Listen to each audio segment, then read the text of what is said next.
สวัสดีค่ะคุณผู้ชมคะขอต้อนรับเข้าสู่รายการ Lightning Talk กับสายสวรรค์ขยันยิ่งค่ะพบกันทุกเช้าวันจันทร์ถึงวันศุกร์ทางช่อง 13 Family กับเรื่องราวดีๆที่จะเป็นประโยชน์และสร้างแรงบันดาลใจสำหรับคุณผู้ชมทุกท่านเลยนะคะวันนี้คุยกับคุณหมอสาวสวยใจดีซึ่งเพิ่งจะเป็นข่าวแล้วก็ได้รับเสียงชื่นชมอย่างมากในโลกออนไลน์ต่อมาก็ข่าวกระแสหลักโทรทัศน์วิทยุอะไรต่างๆก็นำเสนอ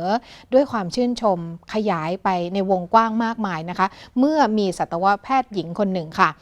ถูกเรียกให้ไปช่วยเหลือเด็กทารกแรกคลอดซึ่งทำท่าว่าจะแย่แล้วไม่แน่ใจว่าจะรอดชีวิตหรือไม่ถ้าเกิดว่าไม่มีคนไปช่วยนะคะปรากฏว่าคุณหมอเป็นสัตวแพทย์วิ่งออกจากคลินิกของตัวเองไปแล้วก็ช่วยเหลือเด็กจนสำเร็จปลอดภัยก็เป็นเสียงชื่นชมในโลกออนไลน์แต่ว่าพอมีคนไปถามคุณหมอบอกว่าทำตามหน้าที่ค่ะไม่ได้รู้สึกว่านั่นคือวีรกรรมเลยนะคะแต่ว่าด้วยความชื่นชมที่ฉันก็ต้องเชิญคุณหมอมาเปิดใจในวันนี้ในรายการของเราและเป็นแรงบันดาลใจด้วยขอต้อนรับสัตวแพทย์หญิงวารีลิมรุ่งสุขโข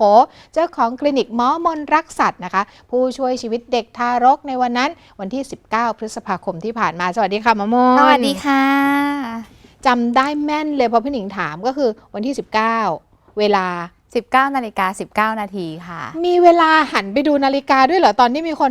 มาเชิญไปเขาอัดคลิปแล้วเราเห็นเวลาแล้วก็เลยเรียกว่า19ก็น่าเล่น วันที่19เวลา 19:19 นาทีตอนนั้นทำอะไรอยู่คะในคลินิกรักษาน้องหมาอยู่บนโต๊ะเลยค่ะ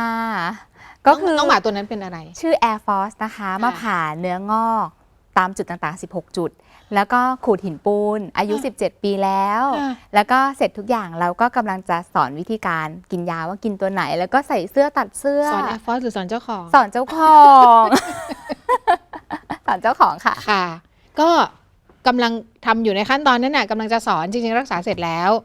ค่ะเจ้าของกำลังจะพากลับบ้านแล้วแนะนำให้เจ้าของว่าจะต้องกลับไปทำอะไรยังไงกินยาตัวไหน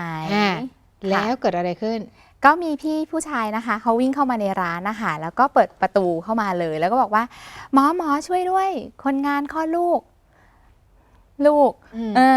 แล้วก็คิดในใจนิดนึงว่าคนใช่ไหมแล้วก็เลยบอกว่าถ้าหมอไม่ไปช่วยเด็กตายแน่เด็กออกมาแล้วเราก็เลยแบบรีบใส่ถุงมือแล้วก็วิ่งเลยค่ะวิ่งไปถึงจุดเกิดเหตุค่ะคือพอรู้ว่าเป็นเด็กวิ่งเลยแล้วก็ไม่รู้ว่าจะรอดไม่รอดอะไรอย่างเงี้ยนะคะวินาทีนั้นคือไม่ต้องเตรียมตัวอะไรมากมายเลยวิ่งออกไปเลยใส่ถุงมือค่ะเตรียมตัวที่สุดแล้วนั่นคือที่สุดแล้วค่ะแล้วก็พอใส่ถุงมือไปถึงเหตุการณ์เราก็เลยเข้าไปถึงเหตุการณ์แล้วก็เห็นแม่เขานั่งถางขาแล้วก็ถือไฟฉายส่องไปที่ตัวลูกค่ะในคลิปนี้หมอมนบรรยายหน่อยมันเห็นบ้างไม่เห็นบ้างนะคะคลิปนี้เป็นยังไงบ้างเหตุการณ์ก็ในคลิปนะคะก็คือเรากำลังช่วยเอาน้องพยายามเอาน้ำคร่ำออกมาให้ได้มากที่สุดด้วยการสลัดแล้วเหวี่ยงนะคะแล้วก็ตรงนั้นไม่มีอุปกรณ์เลยแล้วก็ใช้มือล้วงแล้วก็เลยขอเขามีลูกยางไหมเขาบอกว่าเขาไม่มีตรงนั้นเราก็เลยบอกว่าขอไปที่คลินิกได้ไหมพอแม่เขาอนุญาตก็วิ่งเลยค่ะนี่เห็นขาคุณแม่ก็พอจะนึกออกว่าสถานการณ์ตอนนั้นมันฉุกเฉินขนาดไหนใช่ไหมคะนั่นคือเหมือนเป็นพื้นผิวการจราจรเลยอ่ะมันคือถนนเลยไหมหน้าบ้านถนนในซอยอะค่ะเห็นคุณหมอมาโพสต์เพิ่มเติมหรือว่าให้สัมภาษณ์ไม่แน่ใจว่าจริงๆเขาพยายามจะเรียกแท็กซี่กันไปคลอดน้องใช่ค่ะก็คือเหตุการณ์ก็คือว่าแม่เขาเนี่ยอายุครรภ์แค่7 เดือนแล้วก็มีอาการปวดท้องเหมือนจะเข้าห้องน้ำแล้วปรากฏว่าเลือดไหลพอเลือดไหลเขาก็ตามคนข้างบ้านให้มาช่วยคนข้างบ้านนะคะก็คือชื่อพี่แป้งนะคะกับพี่กบพี่แป้งเนี่ยก็เข้าไปช่วยก่อนด้วยการแบบเห็นหัวลูกโผล่ออกมาแล้วแล้วเขาก็ช่วยดึงออกมาเพราะว่าเขาโทรถามศูนย์นะคะว่าทำยังไงเขาก็ดึงออกมาแล้วก็ฉีกถุงรกแล้วฉีกถุงน้ำคร่ำแล้วก็พยายามตบขาตบอะไรตามที่บอกหิ้วขาแล้วตบปอดไม่มีเสียงเลยก็เลยเรียกกับพี่กบมาตามตัวหมอที่คลินิกจากคลินิกไปถึงตรงนั้นไกลกัน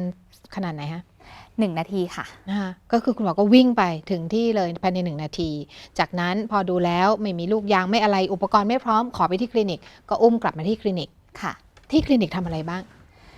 ก็พอไปถึงที่คลินิกแล้วใช่ไหมคะสิ่งที่หมอทำอันดับแรกเลยก็คือ ตอนแรกเนี่ยอยากได้แผ่นรองซับเพราะว่าโต๊ะเย็น แต่คิดว่าถ้าเกิดว่ารอแผ่นรองซับเนี่ยไม่ทันก็เลยขออนุญาตวางไว้บนนั้นก่อน แล้วก็รีบเปิดไซลิงก์อะค่ะแล้วก็เหวี่ยงเด็กแล้วก็ดูดออก ค่ะบรรยายอันนี้ได้เลยค่ะคุณหมอ นั่นคือ ลูกยางค่ะ พอมีลูกยางเสร็จปุ๊บเราก็พยายามดูด เพราะจริงๆ ลูกยางคือจุดสำคัญ แล้วพอได้ลูกยางเสร็จก็พยายามจะเช็ดตัวเช็ดหน้าค่ะเพราะการเช็ดก็กระตุ้นการหายใจส่วนหนึ่ง แล้วก็พยายามเหวี่ยงให้เอาน้ำคร่ำที่ติดอยู่ออกค่ะ อ๋อค่ะ แล้วก็สุดท้ายก็ให้ออกซิเจน ค่ะคุณหมอมีผู้ช่วยกี่คนวันนั้น 2 คนค่ะ ค่ะ ก็กุลีกุจอ ใช่ ซึ่งทุกคนไม่เคยมีประสบการณ์ในการช่วยดูแลเด็กทารกแรกคลอด หรือว่าทำคลอดเด็กมาก่อนเลย เพราะอยู่ในคลินิกสัตวแพทย์ ใช่ค่ะ อืม แต่เขาก็มีประสบการณ์ช่วยลูกสัตว์ตลอด ความรู้ในเรื่องของการช่วยลูกสัตว์มาตลอด รักษาลูกสัตว์มาตลอดเนี่ยกับทารกผู้โชคดีคนนี้เนี่ยมันต่างกันยังไงบ้าง หมอคิดว่าคล้ายคลึงกันแต่ต่างกันตรงที่ถ้าเป็นคนนะคะเขาให้จับข้อเท้า แล้วก็ตบไปที่ปอด แล้วก็เพื่อที่จะพยายามเอาน้ำคร่ำออกมากที่สุด แต่ของหมอเป็นลูกหมาลูกแมวอะข้อเท้ามันเล็ก ถ้าเกิดจับปุ๊บพลาดขาหักอย่างเงี้ยเราก็ไม่เคยเราก็ใช้การเหวี่ยงแต่ประคองศีรษะ แล้วก็เหวี่ยง อ๋อถ้าเป็นลูกสัตว์คือจับคอ จับคอแล้วก็ตัวค่ะ แล้วเหวี่ยง ค่ะแล้วก็เหวี่ยงอ๋อ ใช่ค่ะ แต่ว่าคุณหมอก็สามารถคิดได้อัตโนมัติเลยว่า เอาล่ะนี่เจ้าตัวเล็กเนี่ยต้องช่วยแบบนี้แบบนี้ ณตอนนั้นคิดอย่างนั้น แล้วแบบ เลย อืม ก็คือแบบเฮ้ยเอายังไงก็ได้นะให้น้องได้เอาออกมาเอาน้ำคร่ำออกมาค่ะ ค่ะ ใช้เวลานานไหมคะในคลินิกที่ช่วยน้องจนกระทั่งเขาปลอดภัยอ่ะ ณตอนนั้นเอาจริงๆนะตอนนั้นไม่ได้มองเวลาเลย ไม่รู้เลย คือ ว่า ไรู้ มัน เลย ผ่านไปกี่นาทีแล้ว ใช่คือเราขอยังไงก็ได้ให้น้องกลับมาหายใจ แต่พอย้อนดูคลิปเหมือนแค่ประมาณ5 นาทีกว่า10 นาทีไม่เกิน ค่ะ ค่ะ ซึ่งคนที่ถ่ายคลิปไว้ให้ตลอดเนี่ยก็คือเจ้าของน้องหมาที่ เจ้าของน้อง มา Air Force ใช่ค่ะน้อง Air Force เนี่ยมีพี่กุ้งกับพี่เคพี่กุ้งเนี่ยเขาดูหมาอยู่พี่เคเห็นในซอยเปลี่ยวแล้วเขาคิดว่าดึกมากมืดมากหมอไปคนเดียวเขาบอกเดี๋ยวเขาไปเป็นเพื่อน ตอนแรกไม่รู้ว่าเขาถ่าย ไม่ได้สนใจเลยคือเราโฟกัสที่เด็กแล้วเราก็มีสมาธิกับที่เด็กอย่างเดียว สุดยอดมากหมอมน ขอบคุณ สุดยด ค่ะ มากแต่ว่าคลิปที่เป็นที่เผยแพร่ก็เป็นเพราะว่าเจ้าของสัตว์เลี้ยงที่ไปดูแลอยู่กับหมอมนนี่แหละค่ะที่ถ่ายให้ทั้งคนที่ไปถ่ายที่ตรงถนน แล้วก็ใน คนเดียวกัน คลิด้วย คนเดียว กลับ กัน มากลับมาถ่ายคนเดียวกัน คนเดียวกันค่ะ ค่ะถ่ายให้ตลอดเลยจนกระทั่งเรื่องก็ทำให้ทุกคนได้รับรู้ไปด้วย ว่าเป็นวีรกรรมที่น่ารักมากๆนะคะ คุณหมอพอผ่านไปพอส่งน้องไปที่โรงพยาบาล หมดหน้าที่เลยไหมหรือว่าเราต้องช่วยอะไรต่ออีก คือกู้ภัยมารับต่ออ กู้ภัยมารับต่อหลังจากที่กู้ภัยไป เราเข้าสู่สถานการณ์เป็นหม ป อก ติ เหมือนเดิม ทุกคนก็แบบลูกค้ารออยู่แล้ว ค่ะ แต่ละตัวก็คือแบบหมอกินยาอะไรหมอต้องฉีดยามาอย่างนั้นอันนี้เป็นอย่างนี้เหมือนเดิม กลับเข้าโหมดปกติเลย ปกติ เป็นสัตวแพทย์หญิงปกติ ใช่ เพราะ ค่ะ ฉะนั้นลืมไปแล้วเมื่อกี้ช่วยทารกไปคนหนึ่งนะ คือไม่ใช่ลืมมันเป็นความภูมิใจที่อยู่ในใจ อืม แล้วก็คิดว่าความดีมันอยู่ในใจเพียงพอแล้ว น่ารักมาก ใช่ค่ะ มันรู้สึกแบบอิ่มเต็ม มันอิ่มเต็ม ใช่แต่ว่าหมอก็อยากจะพูดตรงนี้ด้วยนะคะว่า หมอไม่ใช่คนเดียวที่ช่วยหมอเป็นจุดเล็กๆ เพียงจุดเดียวเท่านั้น ที่ทำให้เหตุการณ์นี้สมบูรณ์ เราต้องขอบคุณทุกๆ คนอยาก ค่ะ ให้มองว่าสังคมไทยน่าอยู่ ค่ะ ทุกคนช่วยเหลือกัน ค่ะ ตั้งแต่คนที่วิ่งมาตามหมอแล้วเนอะ ใช่ค่ะ คนตั้งแต่คนที่ดึงออกมาเลยพี่แป้งคือผู้ที่ช่วยคนแรกนะคะ คุณป้าที่เป็นก่อสร้าง เขาก็ช่วยบอกว่าตอนแรกเขาช่วยบอกก่อนใครก็ได้ช่วยด้วย เขาบอกว่าอันไว้ก่อนอย่าเพิ่งออก คือเราเห็นถึงความน่ารัก เราเห็นถึงความน่ารักจริง ๆ ซึ่งหมอบอกเลยว่า พอเรามาย้อนดูเหตุการณ์นะคะ ทุกคนมีการช่วยเหลือกัน ทำงานเป็นทีมอย่างรวดเร็วมาก รวดเร็วมากทุกอย่างผ่านไปไม่เกิน10 นาที สุดยอด ใช่ คนในคลินิกหมอก็ต้องขอบคุณเจ้าของ Air Force ที่ยอมเอา Air Force ลงให้ เพราะหมอถามมองเขาบอกว่าไปช่วยเด็กก่อนเลย คือแบบทันทีเลยอะค่ะ หมอใส่ถุงมือแล้วหมอมองหน้าเขา พี่กุ้งพูดว่าไปช่วยเด็กก่อนได้เลยหมอ แล้วเขาเอา Air Force ลงจากโต๊ะนะคะ แล้วก็พี่เคที่ไปช่วยหมอถ่ายคลิป พี่ที่คนที่เขาดึงออกมา พี่คนที่มาตามหมอ คนที่รออยู่ในคลินิกแล้วไม่ว่าไม่บ่นสักคำเลย ทุกคนหมอบอกว่า เขาก็บอกว่าไม่เป็นไรหมอช่วยเด็กก่อนมีคนตะโกนเข้ามาเป็นเจ้าของถุงเงิน ทุกคนหมอจดจำได้หมดเลยแล้วทุกความช่วยเหลือพี่กู้ภัยก็น่ารักพี่กู้ภัยก็มาต่อเหตุการณ์ต่อเนื่องก็ทุกอย่างมันเป็นความช่วยเหลือของคนในสังคมที่บอกได้เลยว่าเป็นภาพความมีน้ำใจของคนไทยซึ่งเมื่อไม่นานมานี้ค่ะหมอได้ให้สัมภาษณ์ใน BBC ไทยแล้วมีความรู้สึกดีมากๆที่ BBC พม่าได้ดูแล้วกล่าวขอบคุณความมีน้ำใจของคนไทยเพราะว่าผู้หญิงที่คลอดลูกคนนั้นคือพม่าค่ะเราไม่ได้มีการแบ่งแยกกันเลยแล้วเราก็ช่วยเหลือเขาแบบสุดความสามารถค่ะแล้วตอนหลังคุณผู้หญิงคนนั้นเนี่ยได้พบหมอไหมเข้ามากอดค่ะเขาบอกว่าเขาอยากจะเอาน้ำมาล้างมือหมอน้ำตาจะไหลพูดแล้วน้ำตาจะไหลค่ะสุดยอดมากๆเลยนะเหตุการณ์นี้นะค่ะแล้วมันเป็นการที่ไม่ใช่แค่เชื่อมระหว่างครอบครัวนี้หรือเชื่อมระหว่างชีวิตต่อชีวิตแต่เชื่อมระหว่างสองชาติด้วยนี่คือถ้าคุณหมอไม่เล่านี่ก็ไม่ทราบนะเรื่อง BBC พม่าวันนี้ BBC ลอนดอนได้ลงแล้วนะคะเอาไปเผยแพร่เป็นภาษาอังกฤษให้รู้ว่าคนไทยมีน้ำใจแล้วก็ผู้หญิงไทยเก่งค่ะค่ะขอบคุณนะคะขอบคุณมากๆเลยซึ่งมันทำให้หมอซึ้งจริงๆหมอจะบอกว่าคนที่เก่งและดีกว่าหมอมีเยอะแยะแต่ว่าเป็นสถานการณ์เป็นจังหวะที่ทำให้เราได้ลงมือทำในสิ่งนี้แล้วก็ได้ช่วยเติมเต็มกับชีวิตของหนูน้อยคนนี้และอย่างที่คุณหมอชื่นชมคนอื่นเนี่ยก็เป็นน้ำใจอีกอย่างหนึ่งที่น่ารักมากๆที่ทำให้เราได้เห็นนะคะว่าคนคนเดียวอาจจะทำอะไรได้ดีในระดับหนึ่งแต่เมื่อช่วยกันทุกคนทุกแรงเมื่อเราเจอสถานการณ์ที่ไม่ปกติเราสามารถที่จะช่วยกันแม้จะไม่รู้จักกันมาก่อนแม้จะทุกคนอยู่ในทำงานอะไรอาชีพอะไรก็ไม่รู้แหละแต่ว่ามารุมมาตุ้มช่วยกันจนภารกิจเสร็จเรียบร้อยได้ก็มีความสุขกันทุกคน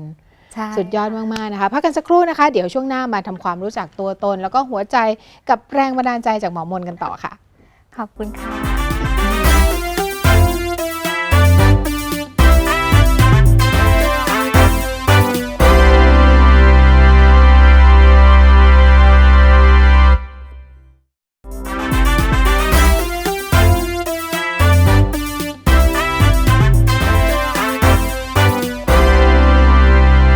กลับเข้าสู่ช่วงที่2ของ Lightning Talk กับสายสวรรค์ขยันยิ่งนะคะอยู่กับหมอมนคนเก่งนะคะซึ่ง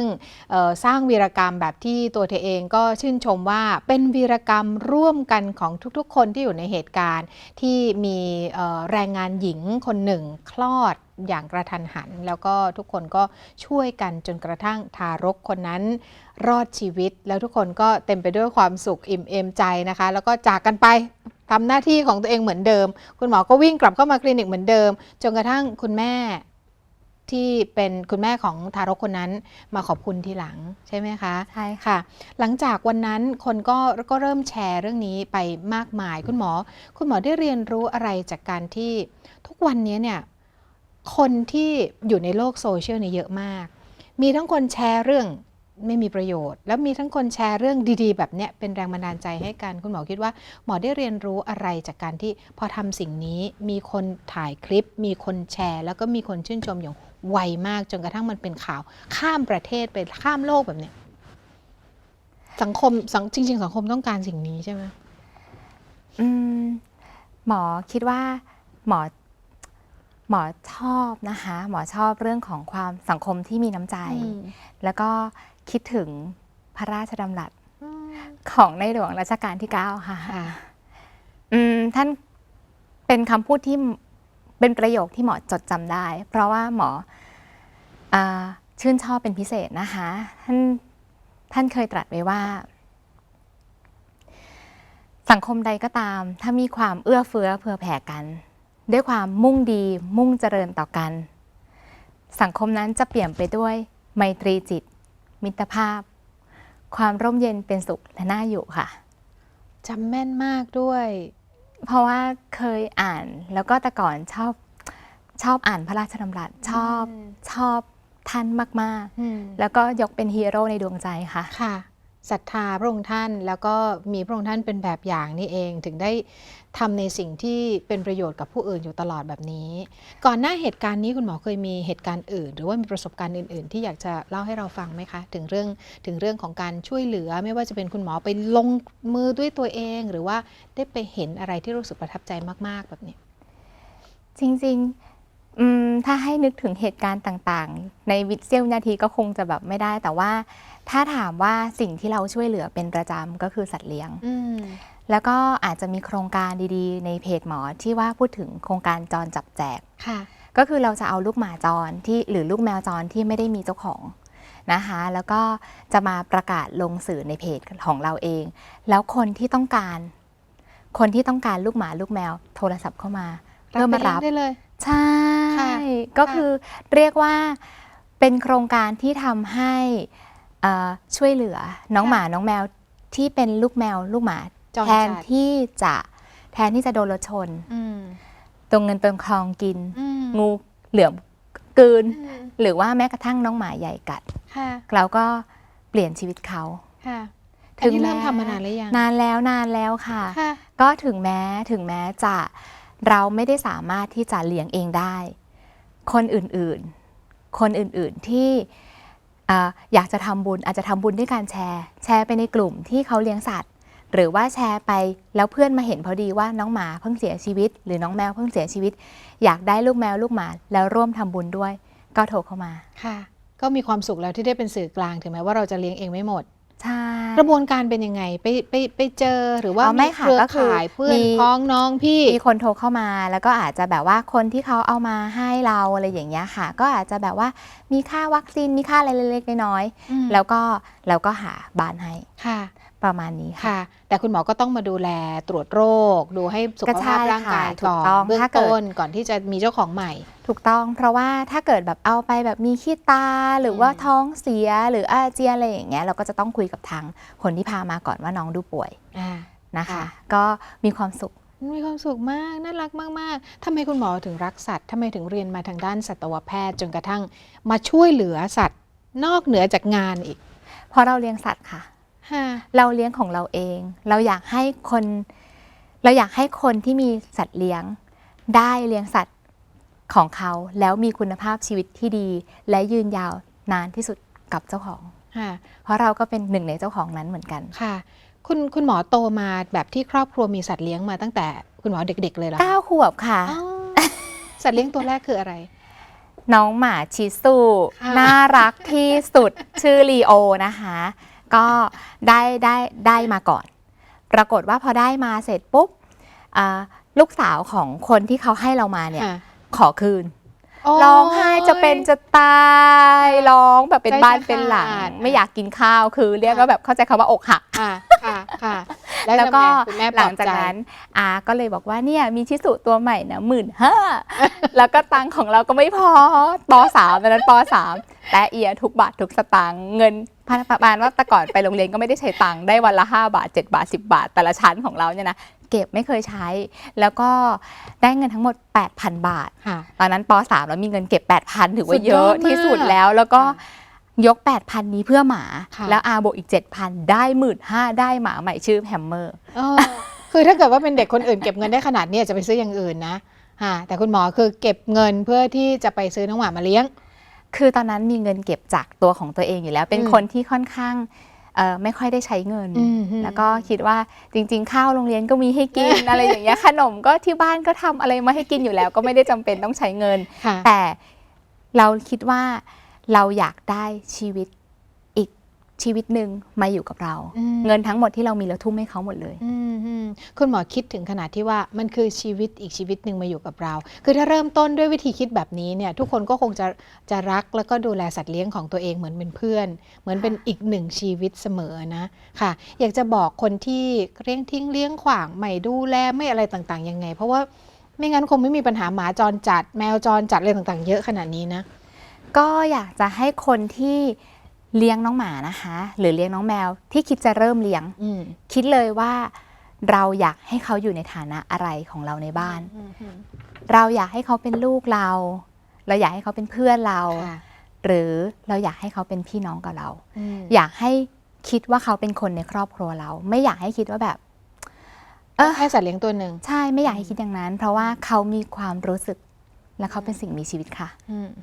นับตั้งแต่ที่อายุ9 ขวบใช่ไหมคะจนกระทั่งจนถึงทุกวันนี้เนี่ยคุณหมอเปลี่ยนสัตว์เลี้ยงมากี่รุ่นแล้วหลายเจนค่ะหลายเจนแล้ว